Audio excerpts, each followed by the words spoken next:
Mara, how's it going with your book work? I'm almost finished. Hey, that was a nice story, John. Why, thank you. Hey, let's go over to Mara to read this other book that I brought. Oh, that's a great idea. I can work while you read. Perfect. Yeah. Come on, let's go, everybody. Let's go.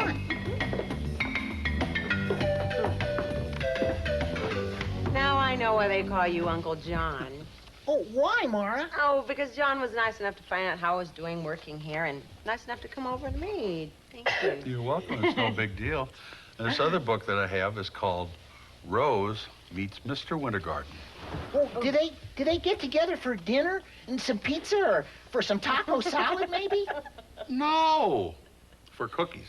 Oh. Well, you'll see. This story was written and illustrated by Bob Graham.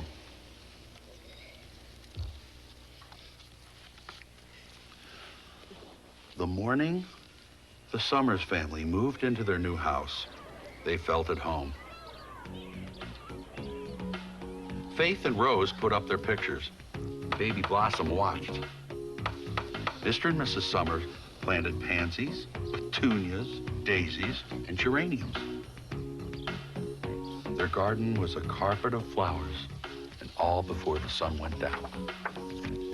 Every morning from the roof of their house, the Summerses watched the sun come up.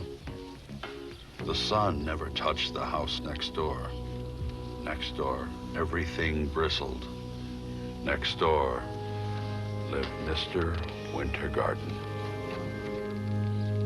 There were stories in the street about Mr. Wintergarten. He's mean, said Emily. And horrible, said Arthur. He's got a dog like a wolf, said Naomi. And a saltwater crocodile. They say he rides on his crocodile at night, said Emily. And gets you, Arthur shrieked. I don't believe you, said Rose. Anyway, don't frighten Blossom. My dad lost his football over there when he was a boy, said Emily. You can just see it through the prickles, old and flat as a pancake. No one ever goes in there, said Arthur, in case Mr. Wintergarten eats people. If your ball ever goes over, says Naomi, forget it. And just then, Rose's ball went straight over Mr. Wintergarten's fence. Rose went to tell her mom. Well, honey bunch, Mom said, you can get your ball back. Why don't you just go and ask him? Because he eats kids, said Rose. Well, we'll take him some cookies instead, said Mom. And maybe some flowers. Mr. Wintergarten's front gate had not been opened for years. Rose heaved and pushed. The gate groaned and squeaked. Then slowly, it swung open. Rose could see that there was a dog, big as a wolf. I don't see any crocodiles, she said. I should hope not, replied Mom. She threw the dog a cookie. Rose knocked at Mr. Wintergarten's door. Who the devil is that? Shouted a voice from the inside. It's me, said Rose. She tiptoed in. What do you want? Said Mr. Wintergarten. I'm Rose Summers from next door. I've come to ask for my ball back. She twisted her fingers in her handkerchief. And I brought some flowers and cookies from my mom.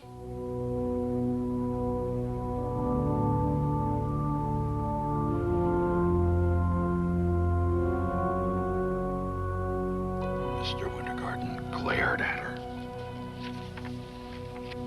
His dinner was cold, gray, and uninviting, with gristle floating in it, and mosquitoes breeding on top. But Rose could see that he wasn't eating children. Please, may I look for my ball, she asked. No, said Mr. Wintergarten. Go away! But when Rose had gone, Mr. Wintergarten slowly pushed back his chair and did something he hadn't done in years. Mr. Wintergarten opened his curtains.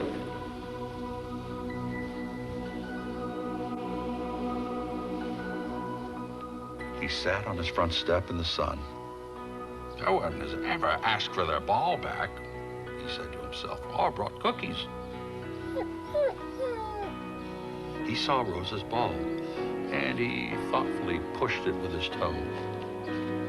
Next, he made some darting movements that made his coattails fly in the sun, and then Mr. Wintergarten kicked the ball right back over the fence.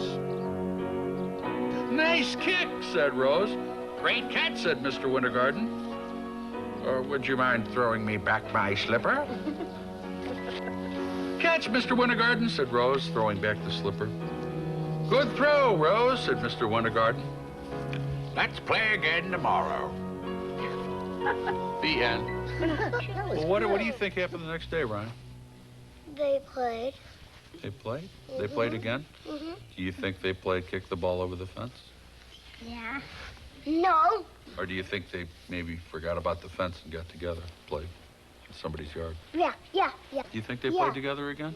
And they... Or do you think Mr. Wintergarten went back to his meat with mosquitoes on it and cold gray grit? He played. He played? You think he played with Rose? Well, maybe they got together to draw and paint in the garden.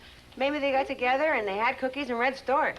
Maybe Mr. Winnie Warden kicked himself over the fence and Rose caught him. Oh, I think I like the painting idea better. Hey, Lucy, remember when you told me you'd teach me how to paint? Maybe today? Yes, I do. But before we do, let's recommend some books for our friends at home to read on their own. Oh, fantastico. Here's a favorite of mine. Yeah, there it is. It's also about a brave girl. It's called The Adventures of Isabel. And I would like to recommend another Rose story. This is called Roses Sing on New Snow, and it's about a young Chinese woman who cooks a very special meal. Well, thank you very much, John, for coming to read to us. Please come back anytime, okay? Yeah. And for all you out there at home, Keep a story in your heart. Hasta luego, my little tortellinis. Let's go paint, Lucy. Let's go paint. Come on. Oh, okay. Come on, Kino.